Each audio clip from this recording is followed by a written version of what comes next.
আসসালামু আলাইকুম। ঈদের আনন্দ এবার আরো একটু বেশি, কারণ যাচ্ছি আমার বড় আপুর বাড়িতে। সম্পূর্ণ জার্নি পথের মুহূর্তগুলো আপনাদের সাথে ভাগ করে নেব। চলুন শুরু করা যাক।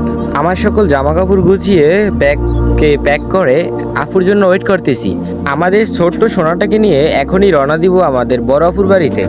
বাড়ির সামনে থেকেই গাড়ি নিয়ে চলে যাব বাস স্ট্যান্ডে। চলে এসেছি গাড়িতে করে। সাথে আমার আব্বু আম্মু এসেছে আমাদের পৌঁছে দিতে। এদিকে দেখে আমার আব্বু একটি কিনে দিল। ওই কিরে মধু মধু। অবশেষে রসমালাই নিয়ে বাসে উঠে পড়লাম। এদিকে আবার আমাদের ছোট্ট সোনাটা অনেকক্ষণ ধরে কিছু খায়নি বলে কাঁদছিল, তাই আপু তাকে ফিটার খাওয়াচ্ছে। আমি তাকে বলছি, এই মামা তুমি কি করছো রোজার মাসে, এগুলো তো ভালো না।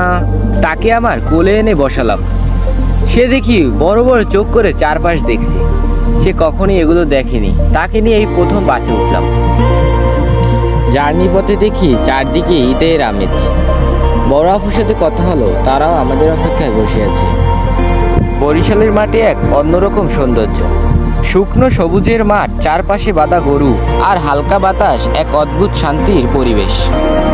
আপনাদের তো একটা কথা বলতে ভুলেই গেছি, আমাদের এরকম ভিডিও যদি আরও দেখতে চান তাহলে আমাদের ইউটিউব চ্যানেলটি সাবস্ক্রাইব করে আসুন এবং ভিডিওটি শেয়ার করে অন্যকে দেখার সুযোগ করে দিন।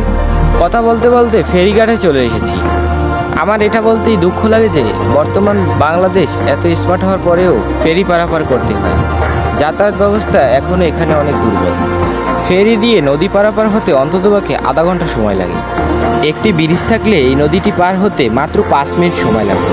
কতটুকু সময় আমাদের বাঁচত ভাবুন। প্রায় আধা ঘন্টা লাগলো ফেরিটি ওপার পৌঁছতে।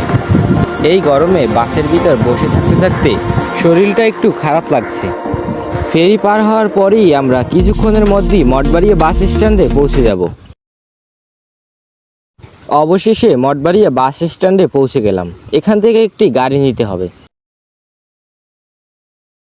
একটি মিশুক ঠিক করলাম, যেটি বাজারের ভিতর দিয়ে আপুদের বাড়ির দিকে সবেগে টান দিল।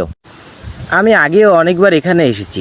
মঠবাড়িয়া উপজেলার মানুষ খুবই মিশুক প্রকৃতির।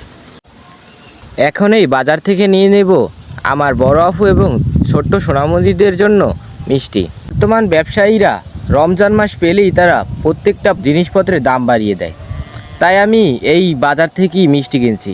এই রমজান মাস আসলে তোমরা যারা জিনিসপত্রের দাম বাড়িয়ে দিচ্ছ তাদেরকে আমি একটা কথাই বলবো, কত ধানে কত চাল সেটা মৃত্যুর পরেই বুঝবে।